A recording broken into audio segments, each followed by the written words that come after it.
Welcome to the WION podcast, where we explore fascinating stories and ideas from various fields. In this episode, we explore how a shocking feeding shift in Antarctica's lone insect has left scientists concerned about what a warming continent may be triggering beneath the ice.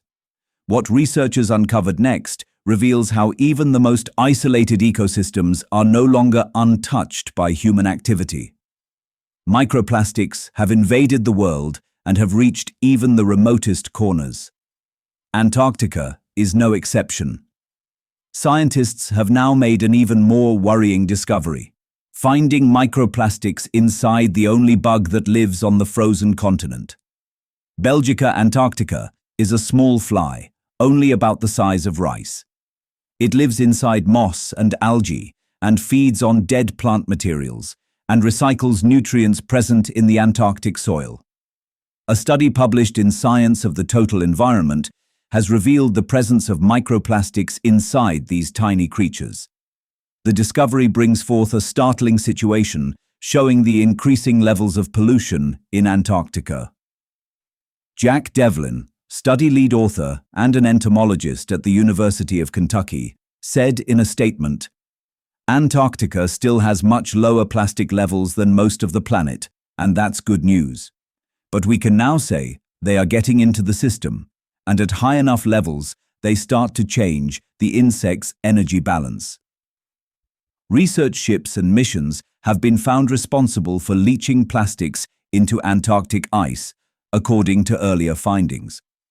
Plastic fragments have been detected in Antarctic snow and seawater. Since the bugs, or midges, live by breaking down things in the soil, researchers wanted to see if microplastics would make their way into their system. Midges are extremely tough, since they withstand extreme cold, high salt, huge temperature changes, and UV radiation. But could they fight a new stress like microplastics? Devlin questioned. Or does it make them vulnerable to something they've never seen before? To understand this, the researchers exposed the midges to different amounts of microplastics for 10 days in a lab. The insect's metabolism did not change, and they seemed to be doing fine, Devlin said.